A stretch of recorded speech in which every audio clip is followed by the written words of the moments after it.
the crank valves and the and put the cam follower in, put the cam in, and put my cam sprocket in. Here's your belt guide for the top belt to keep the belt from going backwards. The crankshaft has the lower guide to keep it from going forward. Those are important to keep the belt in place. I should also mention, when you put the cam sprocket in, the center bolt, when you do your final assembly, has to have Teflon tape on it. If you don't, it will leak, and you'll get a spray inside of your engine compartment, and that'll be because of this bolt. You can't put sealant on it. Teflon tape seems to be the only stuff that works. Now, we've assembled the head, and I assume that you can figure out how to get a valve and a valve in with a valve spring compressor. It's a tool like this, and if you don't have one, you're going to have to find someone who does. They'll manage to get the valve spring in. I want to just remember, when you put the valve seal on, you should have a plastic cover that goes over the valve. The Ford valve and Chevy valves are both 11/32 stem. That's a standard, and same as a Ford V8 valve. So you shouldn't have any trouble finding that. But that way, when you push the valve stem seal on, and then we just use a deep socket to push it down over the little part of the cylinder head right here where the valve comes through. Just make sure you have that on, and you oil the seal as it goes on for the final assembly. We're not to that point yet, but what we're going to do now is do a number of different settings on the motor, which would be just generally putting a cam in straight up, and this would be for a street engine or any engine. And then we're going to deal with valve to piston clearance, and we're going to go about how far we can advance and retard the cam, and also how we can take the engine apart and put it together at exactly the same setting. I'm going to try to do that all at once here, and I think we'll be able to do it. Paul, we'll get this out of the way. And I have already put this cylinder head together, and so I've already put it on once, and I've already gone through the cycle once, and in order to cut time on the tape here, I just have the exhaust valve on, and that's the one that we do. And after we go through the cycle, what you're doing, I put a couple of pieces of Walmart's finest modeling clay here, Sesame Street version, nice yellow color. I put that on there, and I went through the cycle. The valve opened, the piston came up, and this is just going to give us a straight, objective look at how much valve to piston clearance we have. I've actually was messing around with this, and I'm not actually sure how much it's going to be. But what you do is simply cut the clay, and you'll see at your. Let's see if we can get the piece, and we'll come out here. Also put oil on the valve. Yeah, if you have trouble with it getting to stick, you want to put some oil on the valve. That's right. There's the thickness, and that was the closest distance from here to the top of the piston. Those are your two cuts, and you can just look at it. You really want 1/10 of an inch or 100 thousandths, and this is close to. Let me see if I can just get a look at it. That's close to 200 thousandths. Now you have to realize I was messing around with the cam timing on this, but that's just what you're going to look at. Then you're going to go and keep putting the head back on and off and going forward and backwards with the valves, and this will change, and I'll explain that. But that's going to be valve to piston clearance, and we're going to keep checking every time. I'm going to put that back on again. That's about a butter pat size of clay, and that's how we start. Now I'll just go back with it again. Now I'm gonna lay the head on, and I've gone. If we go back to the block, we've gone to our top dead center setting, and remember we found the halfway up on each side was the positive stop, and this was our final setting at top dead center, and that's all we need on this motor to know where top dead center is. Just for your own information, the keyway on the crankshaft is at 12 o'clock on the crankshaft, and the keyway on the camshaft, which you're going to put on, is 6 o'clock, and that's essentially straight up. That's how every Ford motor would be put together, no matter what cam you have into it, and that's your basic timing mark. Not to be confused with this. The keyway, if we were to take this off, would be straight up at 6. So you can look at that, and again, the cam is going to be, I'm sorry, straight up at 12 o'clock, and the cam is going to be at 6 o'clock. I put on the tensioner, and we'll put the head on. It has the dowels here too. Now I'm putting it on without, okay, there we have some head bolts here. I'm just going to put 2 head bolts in.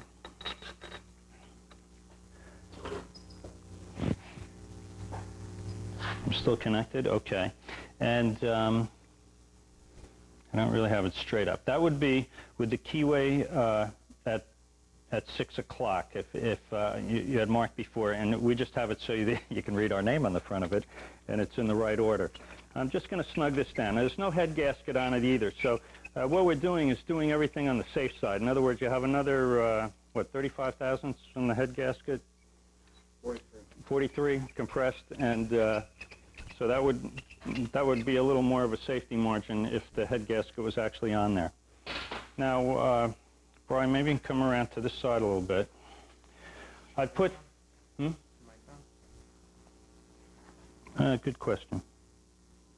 Yes, the mic is on. Okay. I put our world-famous combo tool on here, just bolted it on. It just gives you a nice place to seat the dial indicator. And we're just going to go ahead and I'm going to put the tensioner on. Am I doing something wrong here? Yeah. What am I doing right? Yes, sir. It's not easy when the camera's going. It's the first time I've ever done this, you know. I did it about 100 times last night. But, okay. I put this bolt in here. Of course, we don't have the thermostat on. We don't have the water pump on. I'm glad I know how to do this. And get the belt.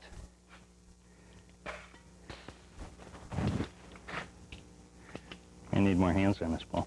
Okay. Get the belt like that, put some pressure on it. I'm going to tighten it up.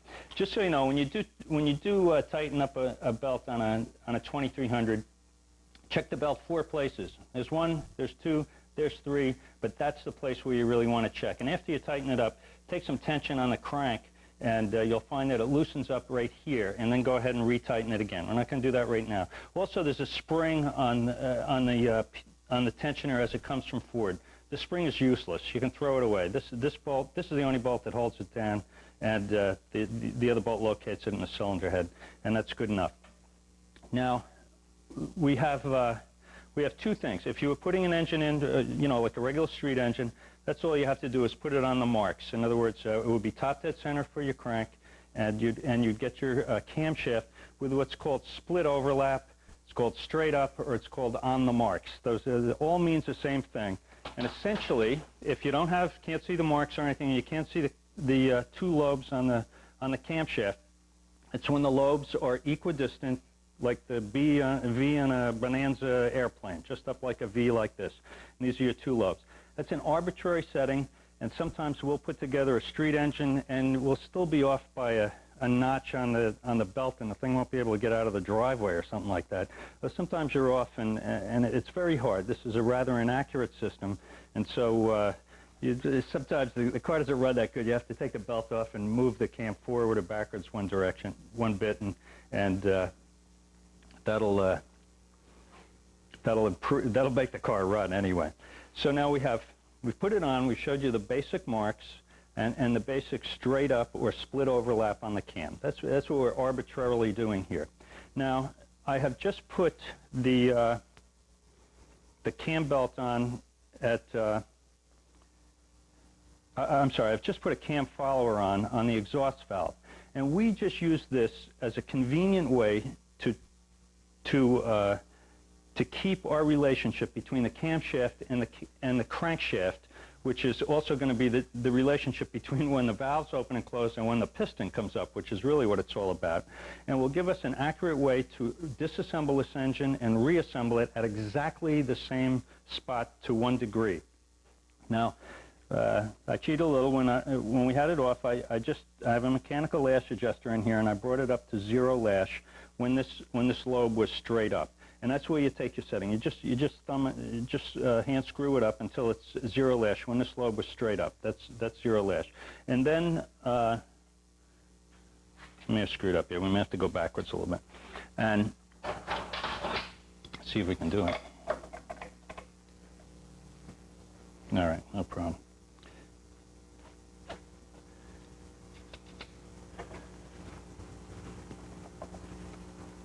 All right. That's at 0 lash. Now, all cam timing measurements are taken at 50 thousandths cam lift. And you say, well, why 50 thousandths?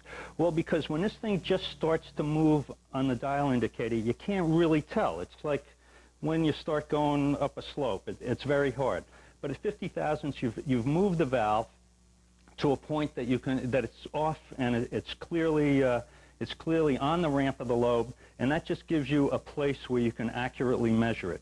So what we're going to do is just turn this whole system just arbitrarily the way that we put it together, and it hasn't moved anything yet. And there we go.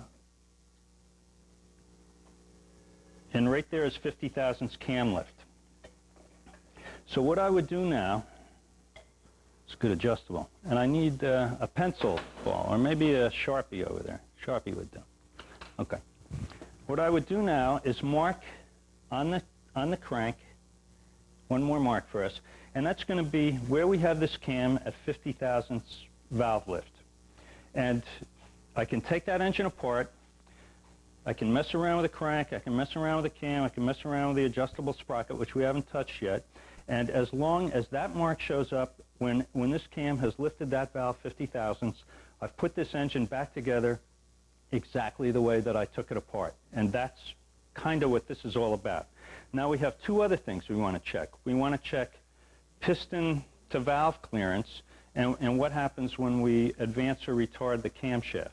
So what I would do now is first run this through the cycle, take it off, look at the clay on the cylinder head, and check the thickness of the clay and see if I'm close on the exhaust or see if I'm close on the intake.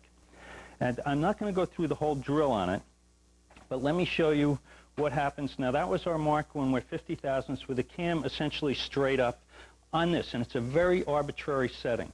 So now I'm going to move, see if I got all my tools right. We sort of took a break and did this all last night. So I'm going to loosen this up and loosen up the hold down bolts, and hopefully we'll be able to see how this works. Now, I'm going to put a wrench on the back of the cam here. Okay, and I'm going to be able to do it now. You got to get them real loose.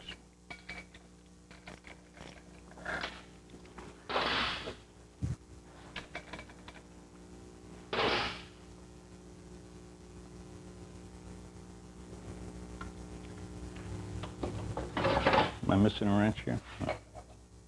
There we go. Use the adjustable exact fit wrenches here. If you hold on to the cam and turn the belt or the crank, you can retard the cam, which is as you're standing in front of the engine, the center of the cam is moving backwards. And if you were to turn it this way, you're advancing the cam, which means everything. I'm sorry, I got it exactly backwards. Well, you shoot me here. This is the camshaft in the center. This is attached to the crankshaft. What I've done now is let the center go counterclockwise, which is retarding the cam. That means the cam is getting there later as to where it was before. And if we went this way, it would be advancing the cam. In other words, the cam would get there sooner, everything else being the same. So those are going to be your two limits. And what you could do when you go back and forth, you take the head on and off, and you check your clay in each of these two positions. You're going to see that as you advance the cam, which is going this way, that the intake valve is going to have less clearance. The clay on the intake valve is going to get closer to the piston. And as you retard the cam, going this way, where the cam gets here later, the exhaust valve is going to get close to the piston. There's a point where they're going to hit, and that's the point that you want to know. Now here, just so that, see if we can get our 50 get our 50 at both of these spots here, and we'll be able to show you the differences.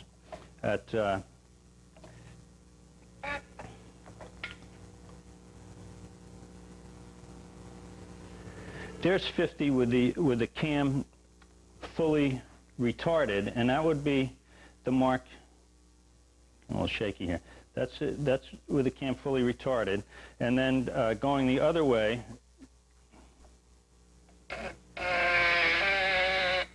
Kind of creepy. With the cam fully advanced, it's going to be over here. And those are two. That's just on this setting with this adjustable cam sprocket. Last night I checked to see how much this sprocket has as far as total advance goes, and it was like 66 degrees. It's a lot of camshaft degrees. So it's more than you're ever going to need. And this head hasn't been cut. It's a 540 lift cam, but the head has not been cut, and we still have enough room. If we were to cut the head to 130, we'd be getting pretty close to the valves with this camshaft. Now,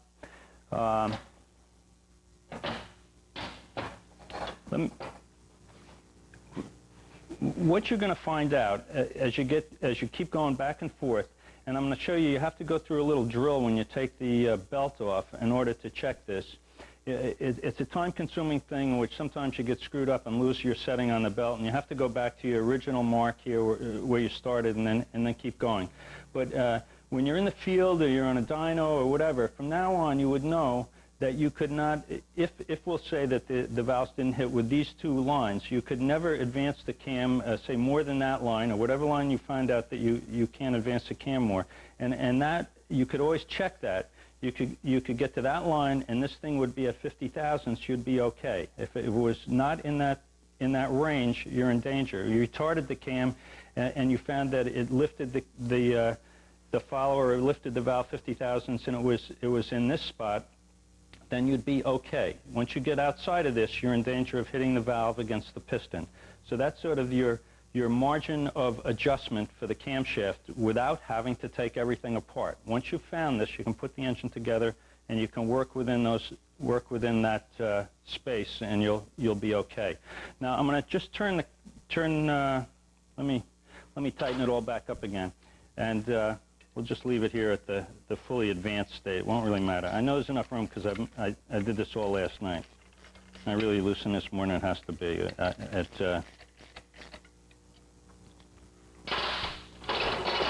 But it doesn't matter. You don't have to loosen the center one. Paul says we don't have to loosen the center one, so, and he's right. So, okay. We're doing it a little sloppy here, but it'll be all right. Let me get back to zero lash. Just this is also a time to check cam lift to see if our valves came out all right. And I can tell you, let me bend that out of the way. I can tell you that 1, 2, 3, 4, 5, and this one is 545. So it's quite close to the 540 that we call for on the cam. And I think if these valves are kind of roughed in a little bit. If the valves get finally seated in there, it'll be very close to its 540 setting, and that's going to go back to zero as you come down. So you go around twice, get them both open and closed. Now I don't have the intakes even in here, so it's okay, right? We'll go around 3 times. Who cares? Okay. Now we're back to top dead center. And we've got our camshaft with a marking straight up again. So when you take off the belt, if you're going to go back and forth and try to put the thing on and off again, there's nothing glamorous about it or very exact. But what I do is I take a piece of chalk and I mark the belt and the sprocket right here, and I mark the belt and the sprocket anywhere here, just so with a piece of chalk, just so you can see, because you're going to have to get those exactly back on to get this right when you're taking the head on and off to find your measurements. If you lose them, you have to go back to your base setting and start all over again. It's kind of a pain in the neck, but and it's kind of helpful if you have some friends around to help you sometimes.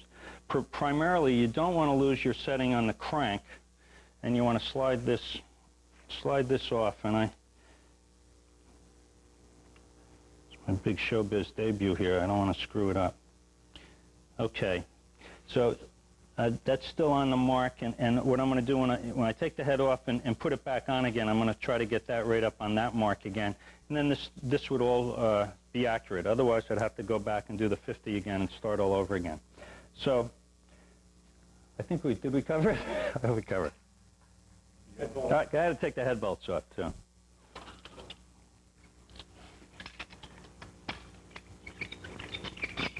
Stop. Hmm? Stop it. And these are fast.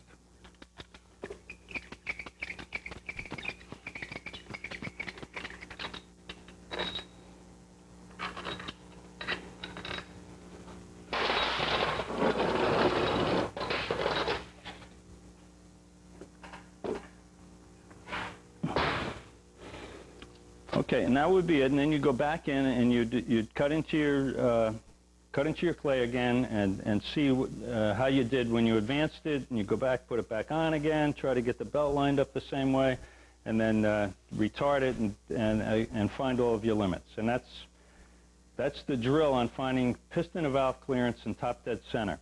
The trick, of course, is to get the head back on and then carefully put the belt on right in the same place, and you'll have less remeasuring to do on it. So hopefully that makes sense. Once you've got it set, and between those two marks, you either put it on a dyno or you go to the track and you find out where the engine runs best. Now somewhere, and it's going to be pretty close to where the cam is straight up, is where most engines are going to run. You're going to advance and retard the cam maybe 6 degrees to where it goes into. You advance it and it generally gets a little more low-end power, and you retard it and it's going to get more high-end power. But that range is going to be 6 degrees. Now we know that this whole range of adjustment on this sprocket is 3 full notches on the belt. That's a lot. So you just have to work to find that place. And if you have access to a dyno, you're going to find it a lot quicker than you will on a track. I'd start with it split overlap straight up, which would be right in the middle, like where we put it in the first time, and then experiment back and forth. Once you get the best place, mark your pulley. When you lifted that number 1 exhaust valve, as we do, 50 thousandths at 0 lash, and we take the head back off, you can duplicate that setting exactly. So, okay, that's... Rolling. Okay, we put the head back on again, just put the belt on. And just to clear up before, we did the top dead center thing, and you really didn't need the timing wheel on. We thought that might be a little confusing. When we did the half and half and the halfway in between them with a positive stop on the piston, we finally marked our top dead center. And the point is, arbitrarily, any time in this engine's life, once you have that mark on top dead center, then you can just put the degree wheel on, just spin it over here, get this pointer so it's pointed to the... This isn't a good coat hanger.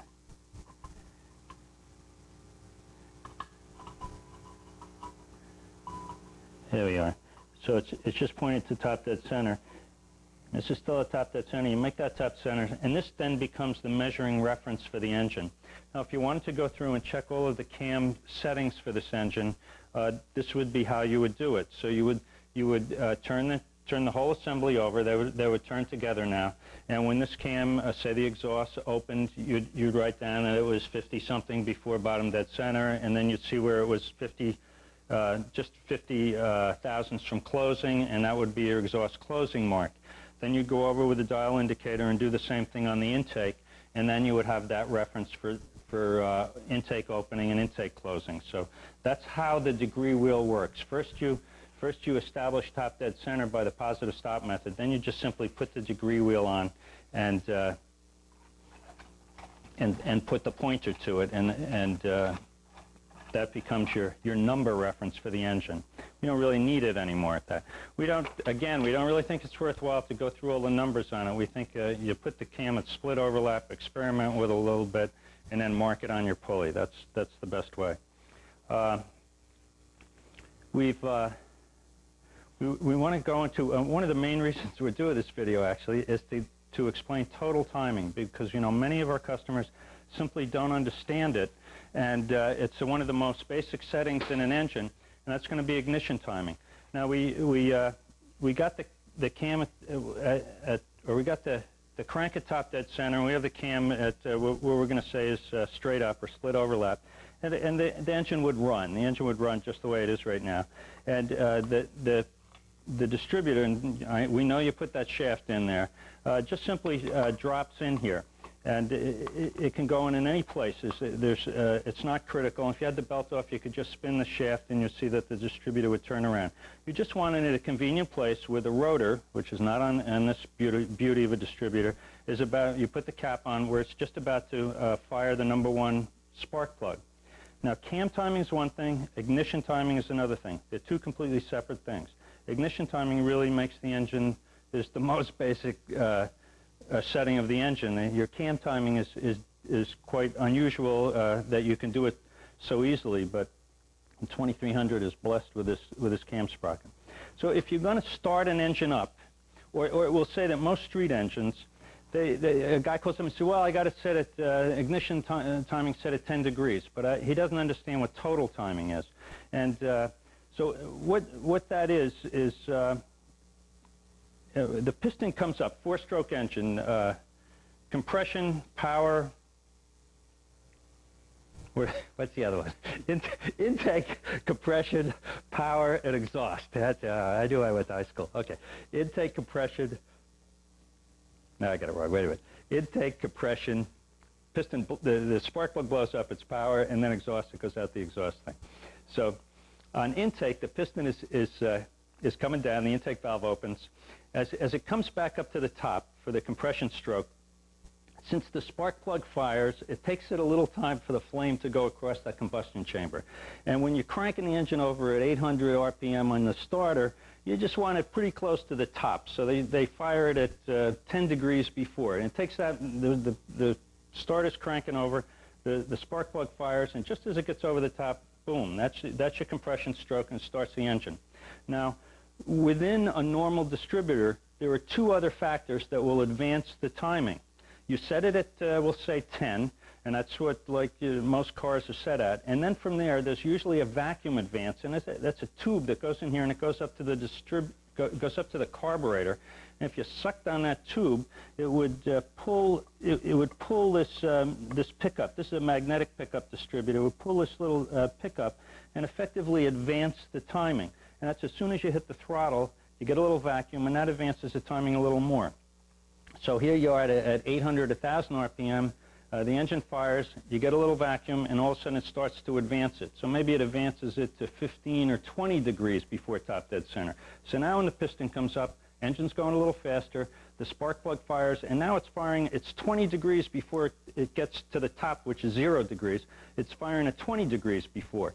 And since it's going faster, it takes it goes fast enough that it gets over the top by the time that the power of the flame hits it and sends it back down again.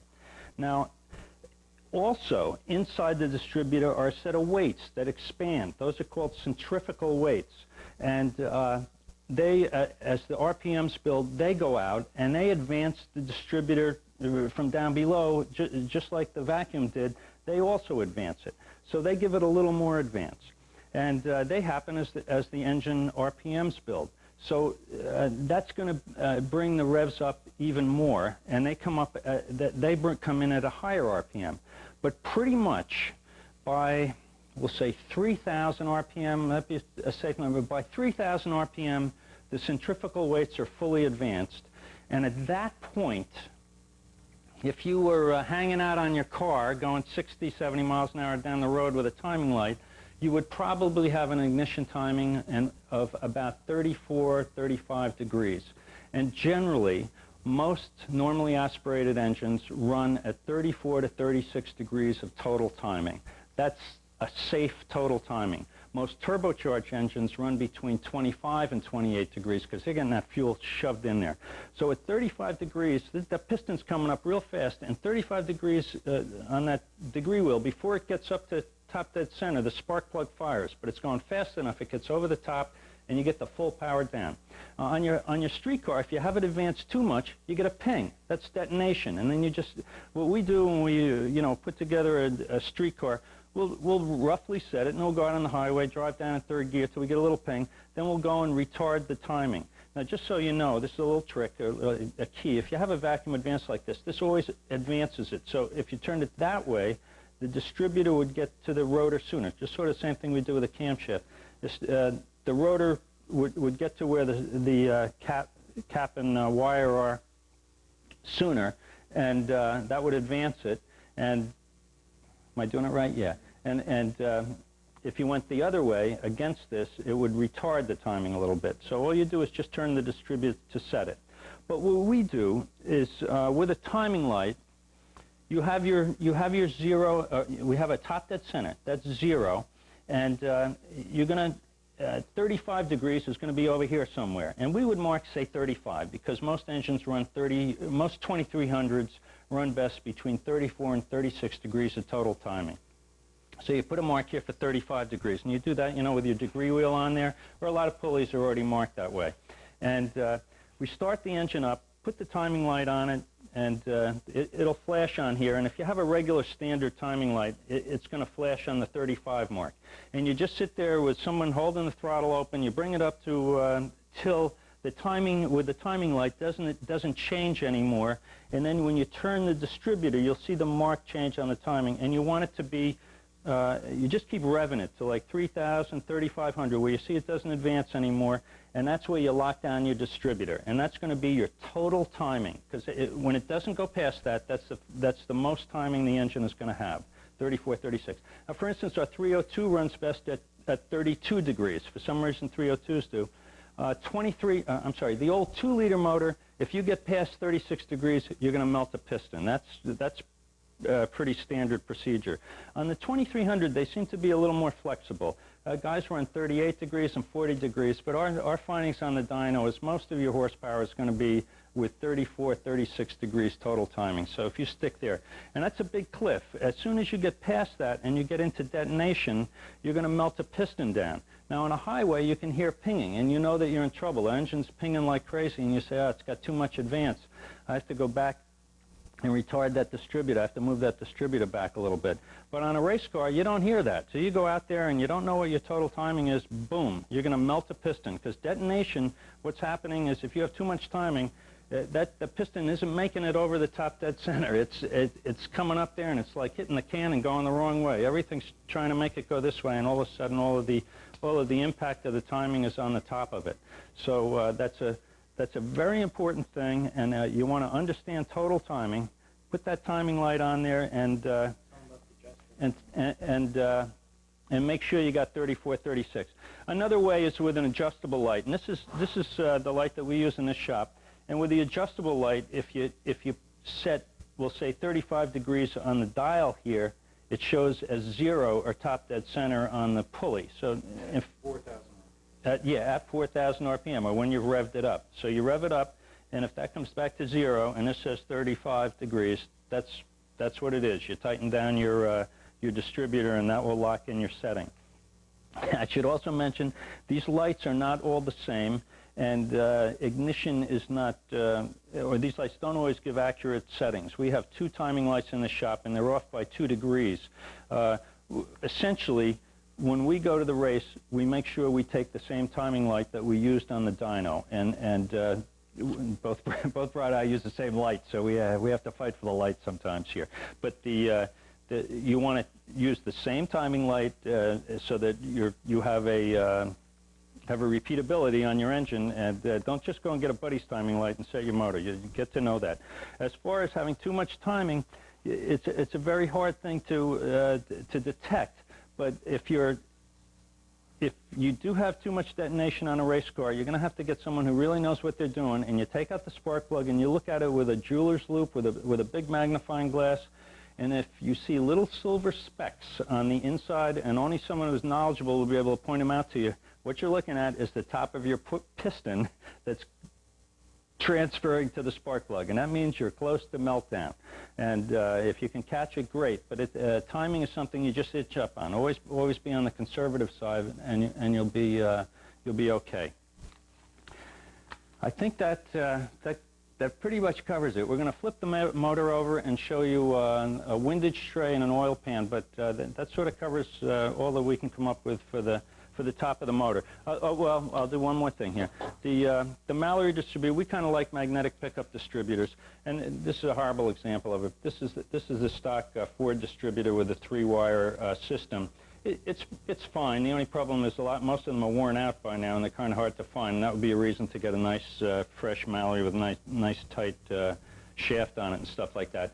But this can be run with the EEC4 box, like came on all Fords in the 70s and the early 80s, and with the same 3 wires. And we can send you a wiring diagram that will fire this distributor very simply with an on-off switch. And we just use a good coil.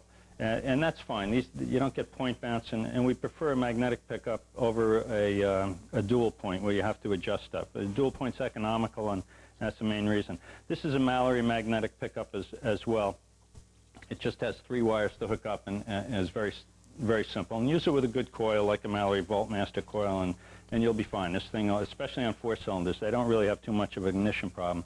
And you'll be able to buzz the thing to anything you want. I don't care. High 8s, 9,000, and it'll still fire the spark. So that's all we know about. That's all we know about the top end. We're going to flip it over, and we'll go into a few things on the oil pan and putting the oil pump in, just so we make sure on that, and then we'll be closing in on it here. Okay. All right. We're going to get into the kind of the last bit of rough assembly here, and just to show you how things go together. On the oil pump, before you, on your final assembly, before you put it together, be sure to prime the oil pump. Just fill this with oil with an oil squirt can, and put your intermediate shaft in there, and just turn the pump so that it's fully primed. That way it'll pick up quickly when you first start the engine, if you're doing it one way. The oil pump also mounts with two unusual bolts. It's an 8mm 12-point socket, a regular socket, 8mm 12-point, and you might have trouble finding that, or you might not have that tool in your toolbox if you're taking things apart. It's kind of an unusual socket, so you're gonna need that to take the oil pump off if you work on a 2300 engine. The other part.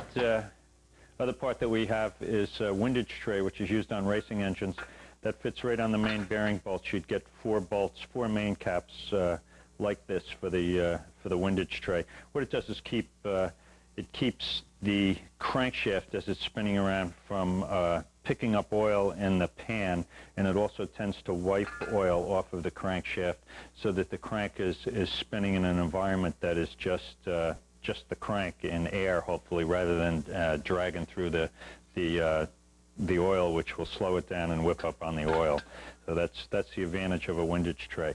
We never know whether they work or not. Everyone says they work, so we put it on. It sure is a tough one to test. The other thing is we have a variety of oil pans, and a stock oil pan, front sump, rear sump, whichever you're going to use. And we also have racing oil pans, just so you can see what one looks like. They have trap doors in here, so as the car goes around turns or goes through left-hand turns, it tends to keep trapping oil under the pickup, or at the pickup. We've got all these one-way trap doors, and it also increases the amount of oil that's held in the oil pan. So as a result, you would have cooler running oil if you used a large capacity oil pan. Each pan comes with its own pickup, which would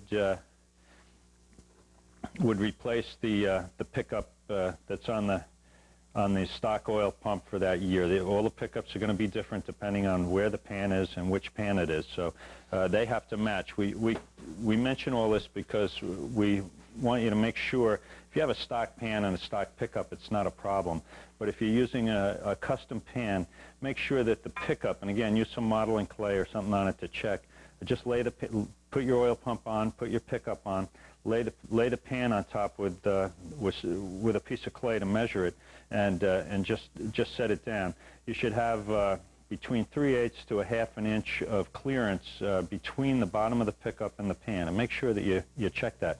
We have also seen situations where, say, a guy puts a jack like that and crushes the bottom of the pan. It crushes it up against the pickup, and the thing doesn't suck oil, or the car goes off course or something like that and bangs the bottom of the pan, and it sucks up against the pickup and stops picking up oil. So those are just the things that occasionally happen that we caution you on. Again, when you put the oil pump on, and also when you put the pickup on, I would use the blue Loctite on them to make sure that they're on good. Sometimes these come loose. If that was to come loose, you would see a fluctuating oil pressure. When the thing was sitting, it would pick up oil, and if it was coming loose, you'll get a badly fluctuating oil pressure, and that's a sign of sloppy assembly. But just so you know, that's what would happen. To go, I'm just going to spin the engine over for a second. Hang on, if you want to shut off, Brian. Okay, when we, assuming we're jumping ahead, if you were going to start the engine, what we've done here is taken a distributor, got an old distributor out of the junkyard or something like that, and we just, there's a stock distributor, and this is what we have left of one. Sort of ground it off, cut it apart, and kept beating on it until we got down to this.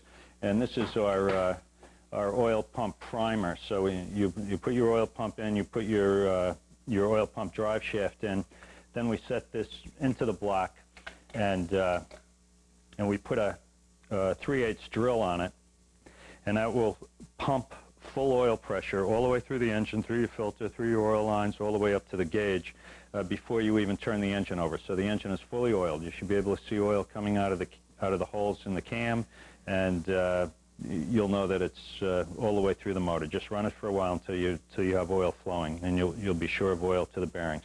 That's a very simple thing, and the oil pump turns clockwise on these motors. So, or the pump, you just turn it like you're turn it clockwise, and that'll crank it up.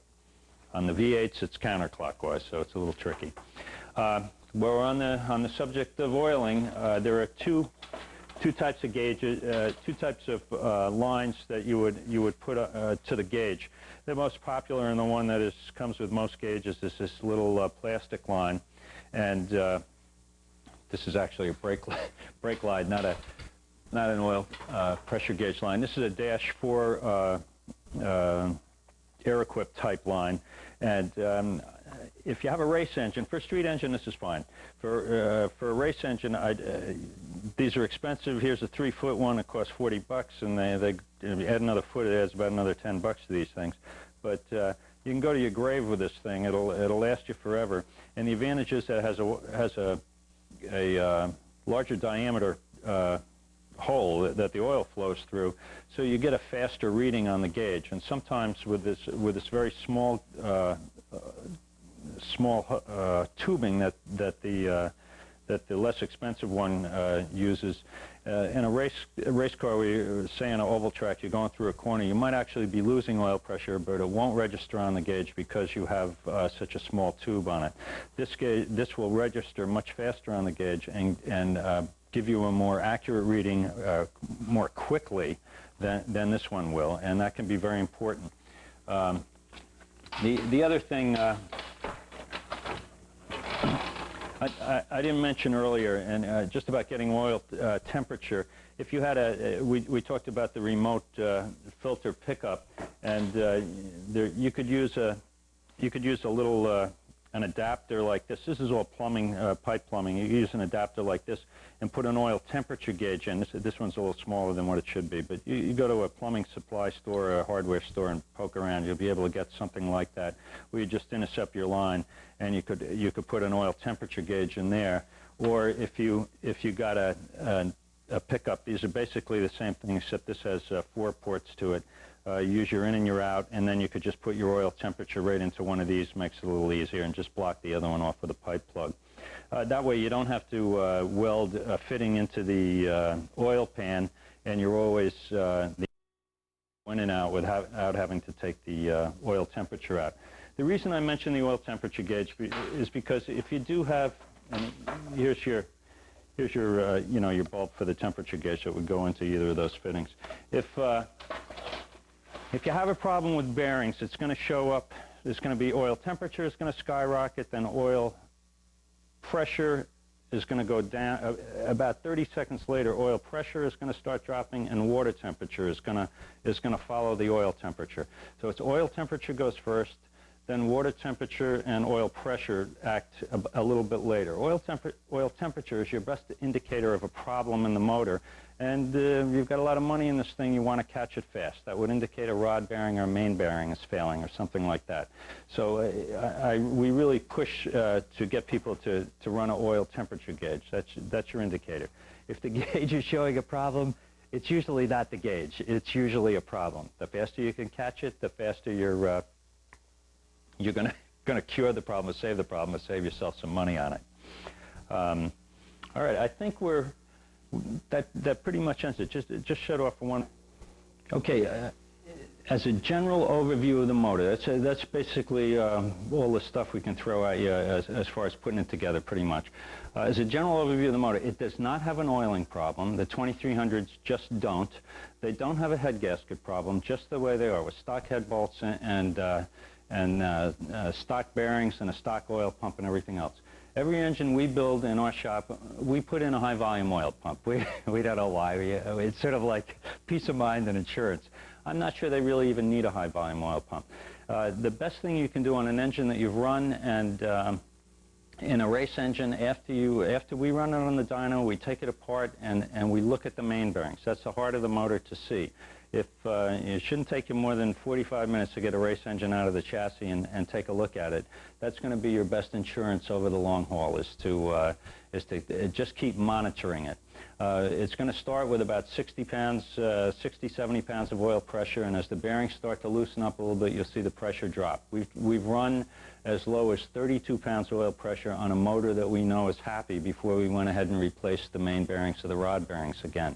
As long as they're all okay, you can run numbers like that with still very high RPMs for very long races, and the engine will still be reliable. Oil temperature should be between 230 and 260 is good. After 270, the oil temperature is going into what's called a critical breakdown of the oil, and that would be the where you want to start finding out why, and either you're going to need more clearance, or you're going to need an oil cooler, or you're going to need a bigger radiator to get the temperatures down. So those are the numbers for that. We sell main studs and we sell head studs. They're a little extra insurance. For the motor, they have two threaded surfaces. They offer a better clamping for both the main bearings and for the cylinder heads. I'm not sure they're critical, but again, we use them in all of our motors. So they're just more insurance, and they offer a little better clamping because of the two threaded fasteners. All of the fasteners have different torque values based on the fastener that's being used. I'll go back and caution just on a rod bolt. If you, like a stock rod bolt is 34, 36 pounds of torque. It's not very much. If for some reason that rod, torque wrench screws up and doesn't give you the torque, and you over-torque the rod bolt, take that rod bolt out and throw it away and put another one on. Once the bolt is over-torqued, it's stretched, and I personally have paid the price on that, where you look back and you say, that was the bolt that I remember over-tightening that, and that's the one that's going to come through the side of the block on you. So get your torque right, and if you over-torque them, throw them away. We didn't go into putting a piston in the cylinder, and if you're going to do your first one, get a buddy to help you with it that knows how to do it. You have to, if you use one of these type of ring compressors, you have to tap it all the way around so that it's nice and even and the rings go in. It's not too difficult a job, but boy, I'll tell you, it's a lot easier if you get one of these made-to-order piston ring compressors. It just goes in so much easier, and you have much less of a chance of screwing up. Primarily the oil rings seem to be the toughest to get started into the bore, so we'd strongly recommend considering this as an option. Let's see, one other thing, we'll go to the back of the engine. I'm going to show you a little bit about flywheels and pressure plates. If the crankshaft that you got came with an automatic transmission, it's not going to have a bearing in the back of the crankshaft. They don't have them. If it's going to have a standard transmission, there's an input shaft that goes into the back of the crankshaft, and you're going to have what's called a crank pilot bearing. And you have to have it. You just tap it in. It's no big deal. But you got to have it if you're running a manual trans. So make sure that you have that. They're all the same for all the 2300s. That's where the front of the input shaft goes. To go to bolting the flywheel on, early flywheel bolts or the stock flywheel bolts do fail in race cars. We had a higher rated 12 point something DIN rating. 10.9 DIN rating, which is sort of like a grade 8 bolt. And we sold those for a number of years, and then ARP finally made a specific flywheel bolt for the Pinto. We always, whenever we change flywheels, we always, even with our higher rated bolts, we would just put new ones in. I would say that the ARP bolts, which are even better than those, you probably once a season I would still change them. There's still a little bit of a weak point in the motor. If you really had the bucks, you would drill and dowel through the flywheel into the crank, but I just don't really think it's necessary. To go to the flywheels, the stock flywheel is a heavy piece. It's about 15, 16 pounds. This is a nice ugly one here. This is the 8.5-inch flywheel that was most popular in all the Pintos, most of the Mustangs. When they got to the Turbo Thunderbird, they went to it's a regular flywheel. They're all the same. All the flywheels are the same for all of the 2300s that we know of. The clutch sizes change, and that's a generic thing. The ring gear size is basically the same. The clutches changed. The most popular clutch was the 8.5-inch clutch that came in most of the Mustangs and Pintos. Of all of the clutches, this particular design, which is made by LUK, is certainly superior to two other designs that are offered. Over the years, this one held up well. That's the only one that we sell. There were two others that had sort of a rounded cover on them that were not as good. There's a couple of different discs that you can put in, a solid or a sprung hub. We use the solid in racing, which has no springs in it, and then the one on the street has little springs in it for an easier deal off when you first let the clutch out. There are racing flywheels available. This is the top of the line. We have aluminum flywheels, and we have a couple of different varieties. This is quite light. This is a Tilton. You can't get much better than that. And they've gone to a lot of trouble to put the mass of the weight, which is not much, towards the center of the circle here, and to stop the moment of inertia is what it's called. They use a very fragile, thin, single metallic disc in it, very light, again, to keep the reciprocating weight down. And then they use a rather unusual pressure plate. This is a racing version of this pressure plate. On a four-cylinder, you use a single disc, just one disc with one pressure plate. Like a Winston Cup car, they have three of these. This would be stacked up. This would be in triplicate. And they have three discs, one right after another, as they use in things like dump trucks and stuff like that. And one disc is enough for all the power of a four-cylinder. You can't get much better than the Tilton. That's what most of the Winston Cup cars use. They use basically the same setup right here. This is not a disc that you can slide. It's very fragile, and when you set up your throw-out bearing to release it, it's a very short travel on the throw-out bearing, so you have to get it so your throw-out bearing just touches it to open it up. Otherwise, you'll over-center it and bend it and require a new pressure plate. So you really have to spend some time getting your pressure plate set up that way. To go back to the flywheels, all of the flywheels are basically the same. They all use the Ford starter with the exception of two flywheels, and those would be the ones that came from Germany and used the Bosch starter. That would be the Capri and the McCour.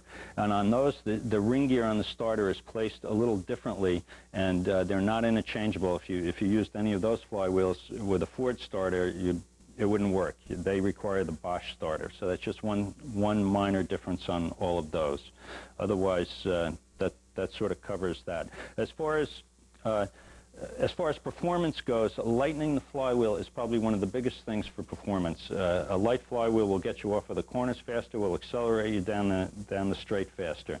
Some people cut the weights off of the cranks, which is that's mass that's really towards the center. It's a lot of work, and we question its value against cost. It'll help, but your choice of flywheel is going to be the biggest thing for performance on a mini stock car. The lighter you can get the flywheel, no flywheel, would be the best. And that's an engine that revs real fast and comes off of it real fast. That's a motor that's going to get you down the chute, and when you let off, it's going to come off quickly too.